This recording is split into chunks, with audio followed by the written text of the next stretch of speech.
My name is Claire Bennett. I am 38 years old. And for most of my life, I believed that if you built something carefully enough, nobody could take it from you. My grandfather used to say that.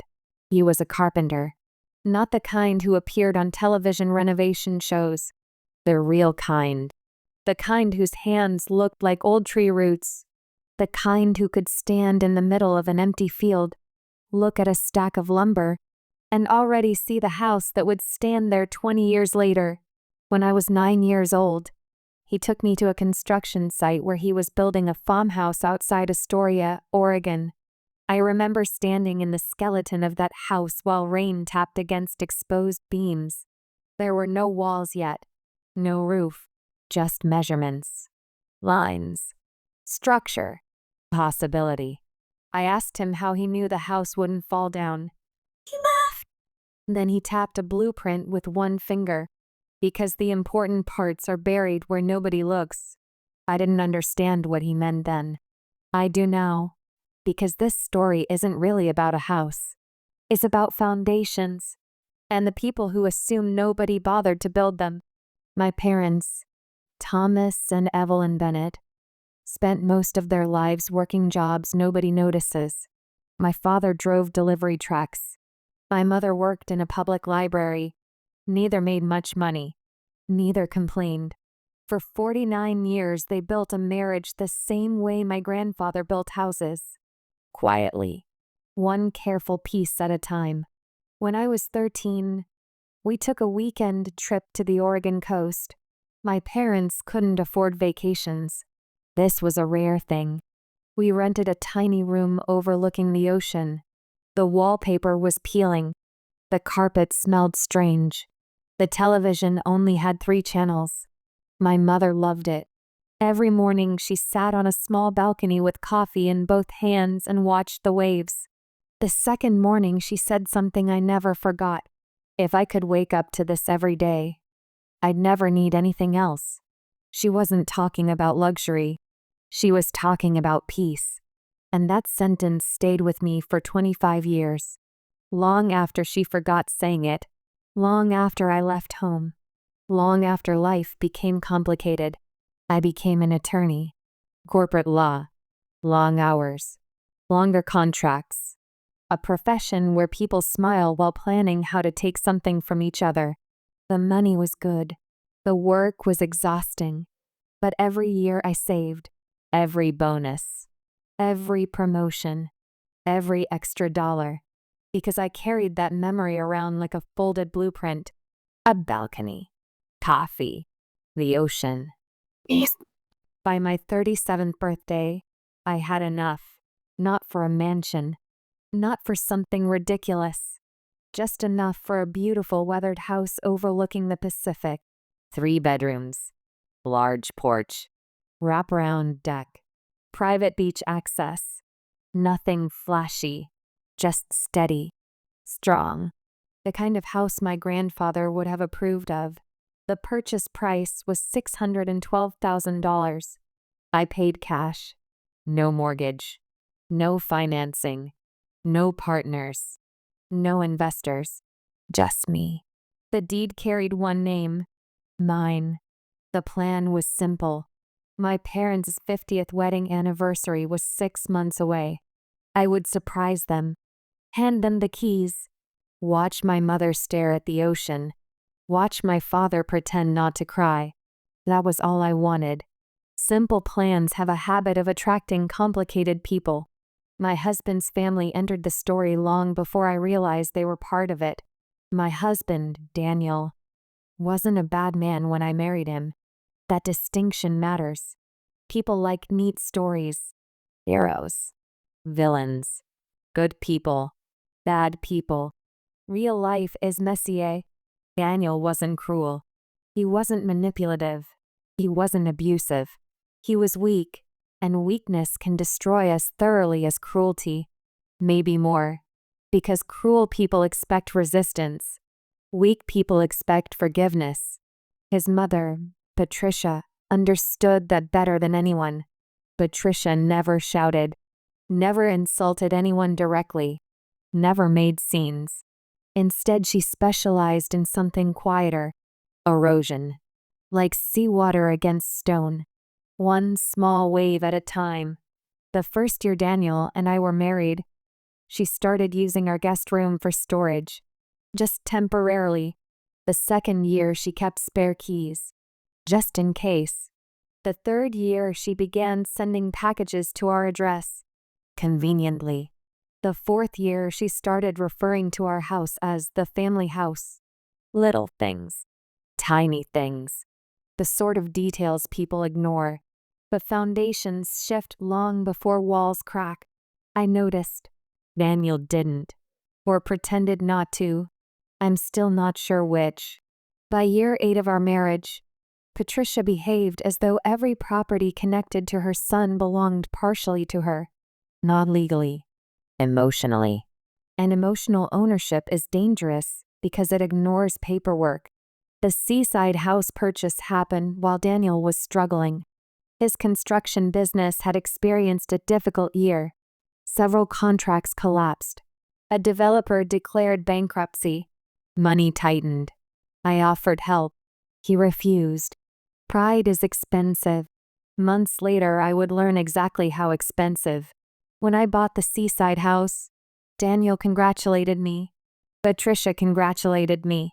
His brother Ryan congratulated me. Everyone smiled. Everyone seemed happy. The first crack appeared 3 months before the anniversary. I was traveling frequently for work. Seattle, Denver, Chicago, Boston. The house sat empty while contractors completed renovations. New paint, updated plumbing, refinished hardwood floors.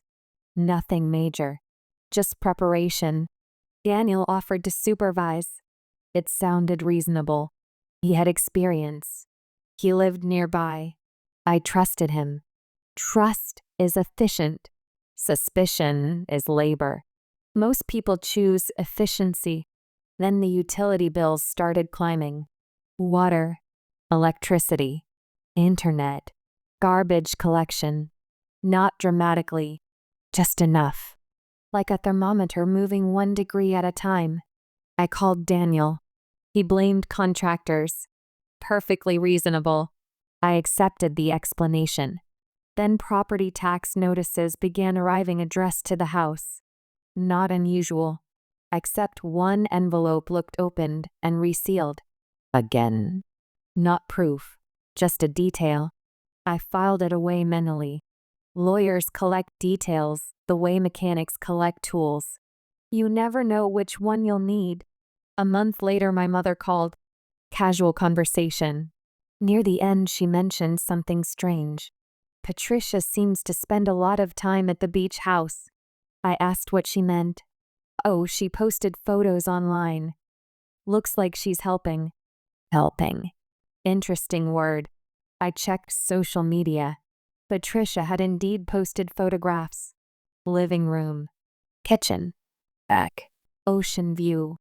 Caption. Working hard on our coastal property. Our. Not your. Not Claire's. Our. One word. Tiny crack. Another wave against stone. I called Daniel. He laughed. Said she was excited. Said I was overthinking.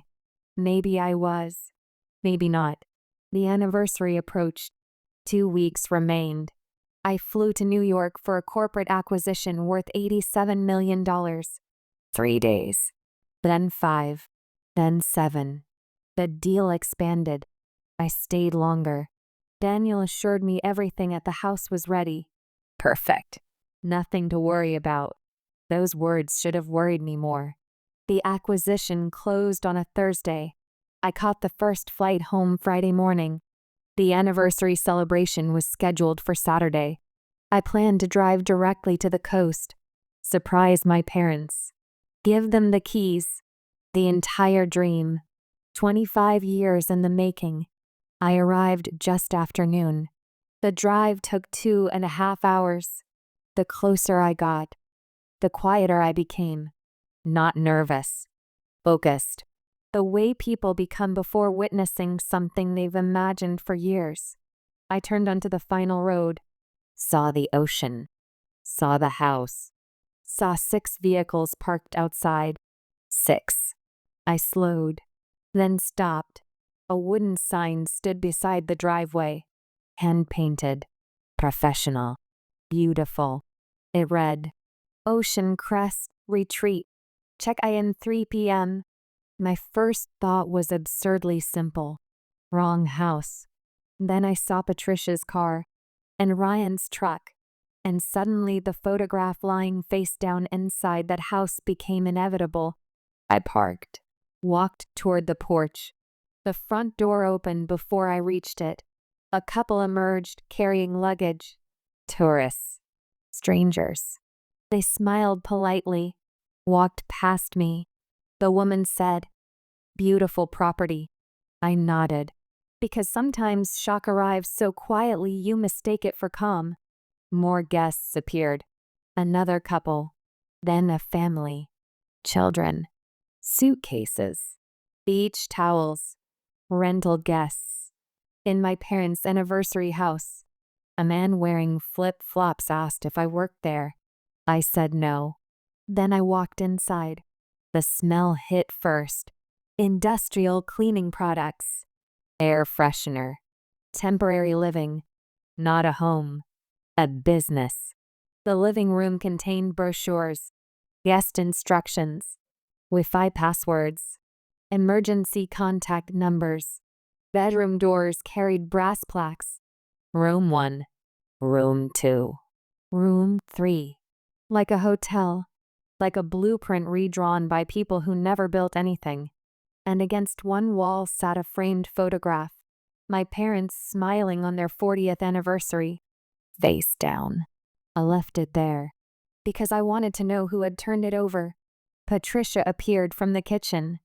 For exactly 3 seconds she looked happy. Then she saw my face, and everything changed. Claire. Just my name. Nothing else. Interesting how people use fewer words when they suddenly understand consequences. I asked one question.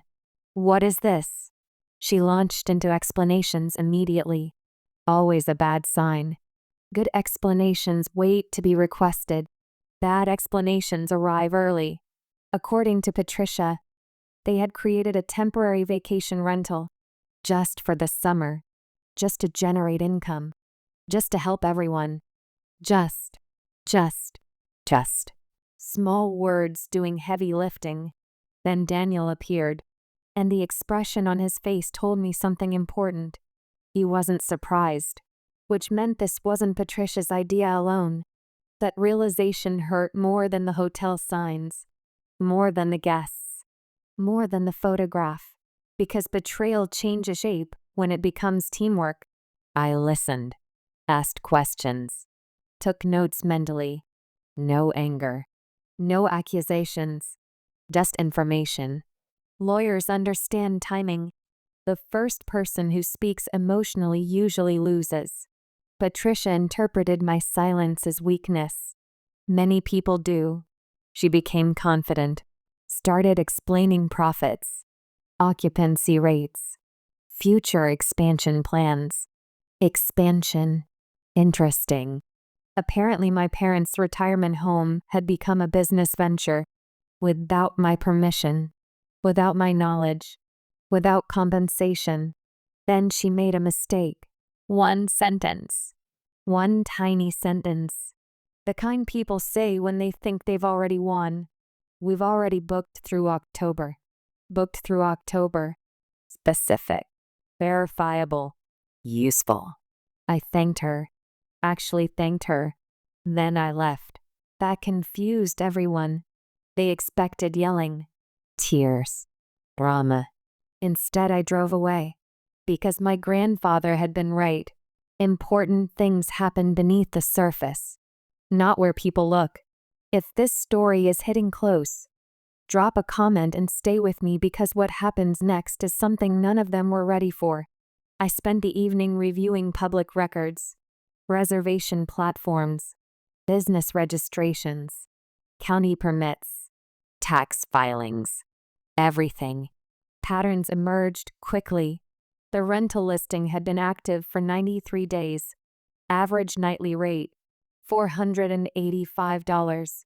Occupancy rate, 82%. Estimated revenue, over $36,000. Not theoretical. Actual. Documented. Generated using property they did not own. Then I found the first real problem. No rental permit. No lodging tax registration. No business authorization. Nothing. Just revenue. Lots of revenue. People often assume legal trouble arrives dramatically. It doesn't. It arrives quietly. One missing signature. One unchecked box. One forgotten filing. The next morning I met with a real estate attorney named Margaret Cole, 62 years old, sharp enough to cut glass. I placed documents on her desk.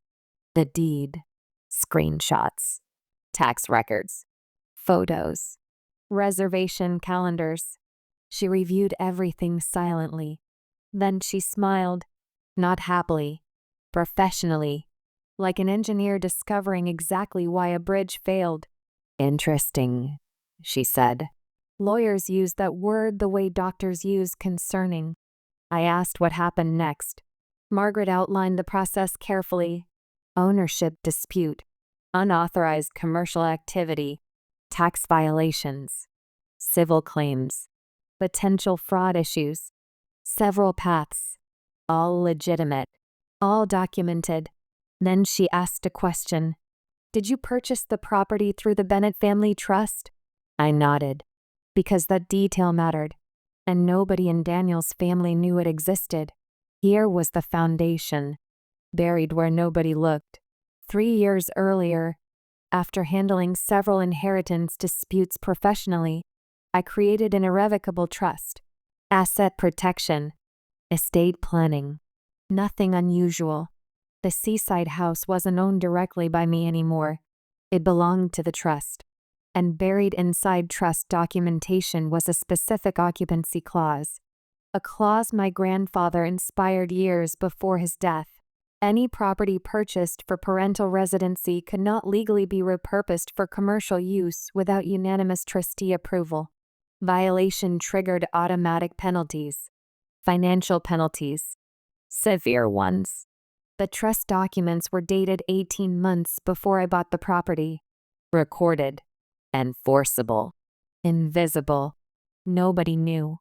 Not Daniel. Not Patricia. Not Ryan. Not anyone. Margaret looked at me, then at the paperwork, then back at me. They have no idea, do they? No. She nodded. Good. The next 2 weeks became architecture. Careful planning. Precise measurements. No emotion. Only structure. We documented everything. Revenue estimates. Occupancy records. Advertising materials. Guest statements. Screenshots. Photographs. Permits. Missing permits. Every piece. Brick by brick. Then we waited. The anniversary party remained scheduled. Saturday. No changes. No cancellations. No warnings. I wanted everyone present. Family. Friends. Neighbors. Witnesses. Not for humiliation.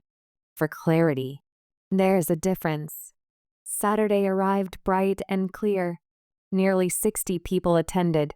Patricia acted as hostess. Of course she did. Greeting guests. Giving tours. Accepting compliments. Performing ownership. I arrived quietly. Alone. No dramatic entrance. No speech. No scene. Just observation. The same way surveyors study buildings before issuing reports. For 43 minutes, I said almost nothing. During those 43 minutes, Patricia referred to the property as hers 11 times. Daniel referred to future plans 6 times. Ryan discussed expansion opportunities 4 times. I counted. Specific numbers matter. People trust measurements more than feelings. At exactly 2:17 p.m., Patricia raised a champagne glass, tapped it 3 times, requested attention. The crowd gathered. My parents stood nearby, confused but smiling, still unaware. Patricia began speaking. Family, legacy, future, opportunity, community. Lots of attractive words. Then she announced plans to transform the property into a permanent luxury retreat business. Applause followed. Not enthusiastic, polite. People clap when they don't understand what's happening. Then she thanked Daniel, then Ryan, then herself. 3 names, 1 omission. Mine. Interesting. The property owner wasn't mentioned once. I waited. Silence works best when fully developed. Finally, Patricia turned toward me, smiling, confident, victorious. Claire, aren't you proud of what we've built? Build. There was that word again. My grandfather would have hated it, because builders understand the difference between constructing something and occupying it. The crowd looked at me, waiting. Daniel looked nervous. Patricia looked triumphant. Ryan looked excited.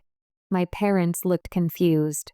I stood, straightened my jacket, and spoke, calmly, always calmly. No. 1 word. Nothing else. The silence that followed felt physical. Patricia laughed. Small, nervous sound. Thought I was joking. I wasn't. Then Margaret stood. From the back row. Exactly where we planned. People turned. Confused. She introduced herself. Attorney for the Bennett Family Trust. Interesting phrase. Several faces changed immediately. Patricia's among them. Margaret distributed copies. Documents. Recorded filings. Revenue summaries. Violation notices. Trust clauses. Evidence. Lots of evidence. Paper is remarkably loud when the truth is printed on it. Patricia read. Stopped smiling. Read further. Stopped breathing normally. Then came anger. Predictable. She accused me of ambushing her. Manipulation. Misunderstanding. Technicalities. Words. Many words. I listened. Then waited. Anger exhausted itself. It always does. Next came manipulation. Family. Forgiveness. Intentions. Helping everyone. More words. Still no ownership. Still no permission. Still no accountability. Then came tears. Not immediately. Professionals can spot the timing. The tears appeared precisely when arguments failed. Interesting coincidence. Ryan joined in. Claimed ignorance. Claimed innocence.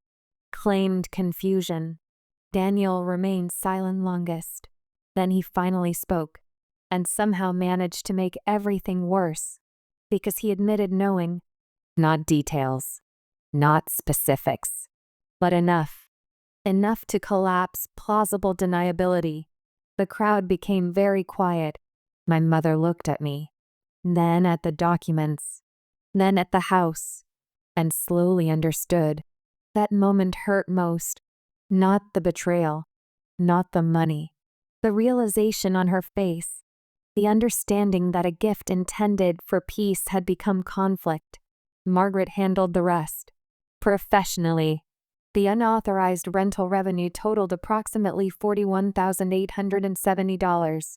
Tax exposure exceeded $9,000. Trust penalties triggered automatically. Civil liability expanded further. Numbers. Specific numbers. Buildings stand or fall because of numbers. So do lies. Then someone unexpected spoke. My father, 74 years old, quiet his entire life. He stood, adjusted his glasses, looked directly at Patricia, and said something I will never forget. You spent months acting like you owned the view. The crowd remained silent. My father continued, but you never noticed the foundation. Then he sat down. That was it. 20 words. Maybe less. The smartest thing said all afternoon. Patricia left first. Ryan followed. Daniel stayed. Of course he stayed. Weak people always remain after stronger personalities depart, because then they finally need to answer for themselves. We spoke privately. No yelling. No drama. Just facts. His business debt totaled $73,400. The rental income had been covering payments. Patricia convinced him it was temporary. Ryan managed operations. Everyone benefited, except the people who actually own the property, and except my parents, whose anniversary gift became inventory. That conversation lasted 31 minutes. At the end, I asked one question. If the situation were reversed, would you forgive me? He didn't answer. Sometimes silence is an answer. 3 weeks later, divorce proceedings began. 91 days later, they finalized. The trust recovered damages. Tax authorities recovered taxes. The rental business disappeared. The property remained exactly what it was supposed to be. A home. Nothing more. Nothing less. The following spring, my parents finally moved in. For real. No guests. No reservations. No business plans. Just mornings. Coffee. Ocean waves. Peace. One afternoon I visited. My mother sat on the porch reading. My father worked on wind chimes. The house smelled like lemon polish. The same smell from my childhood. Before leaving, my father handed me something. A small framed photograph. The one I had found face down. He restored it. Cleaned it. Repaired the frame. On the back he had written one sentence. A carpenter's sentence. My grandfather's sentence. The strongest part was always hidden. I keep that photograph in my office now. Not because it reminds me of betrayal. Because it reminds me of structure. People spend too much time decorating walls. Not enough time building foundations. And when storms arrive, decorations never save anything. Foundations do. This is not revenge. This is arithmetic. If this story reminded you to know your worth, share it with someone who needs to hear it.